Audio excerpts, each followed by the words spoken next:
महाभारत की वह सभा जहाँ धर्म मौन था, जहाँ शक्ति चुप थी और जहाँ एक नारी का सम्मान दांव पे लगाया गया। यह कहानी है द्रौपदी के चीरहरण की। द्रौपदी राजा द्रुपद की पुत्री, 5 पांडवों की पत्नी थी, बुद्धिमान, तेजस्वी और आत्मसम्मान नारी। लेकिन नियति ने उन्हें ऐसी परीक्षा में डाला जिसने पूरे संसार को धर्म और अधर्म का अर्थ समझा दिया। सब कुछ शुरू हुआ हस्तिनापुर की राज्यसभा में खेले गए जुए से, जहाँ पे शकुनी की चाल थी, दुर्योधन की ईर्ष्या और युधिष्ठिर की कमजोरी।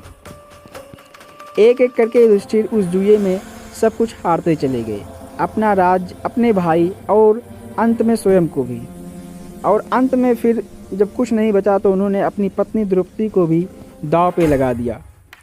यहीं से अधर्म की शुरुआत हुई।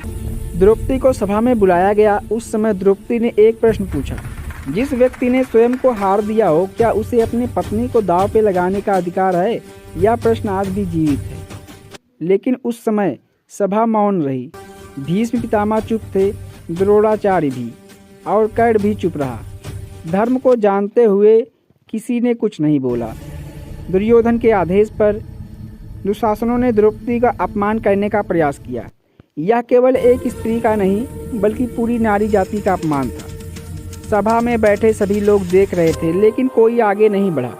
जब द्रौपदी ने देखा कि अब कोई सहारा नहीं है तो उन्होंने अपने दोनों हाथ उठाए और पुकारा, हे कृष्ण, अब आप मेरी रक्षा करो, मैं आपकी शरण में आती हूँ। और तब हुआ चमत्कार। जहाँ मनुष्य असफल हो गया था वहाँ ईश्वर प्रकट हुआ। श्री कृष्ण ने द्रौपदी की लाज रखी, अधर्म हार गया और नारी का सम्मान बच गया।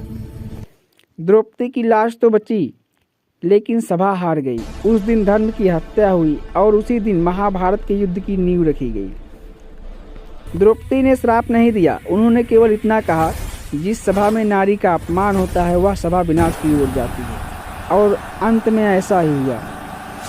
कौरवों का अंत हुआ, अधर्म नष्ट हुआ और धर्म की विजय हुई। इस कहानी से हमें एक सीख मिलती है, जहाँ नारी का अपमान होता है वहाँ विनाश निश्चित होता है। और जब पूरा संसार साथ छोड़ दे तब ईश्वर कभी साथ नहीं छोड़ते। जय श्री कृष्ण।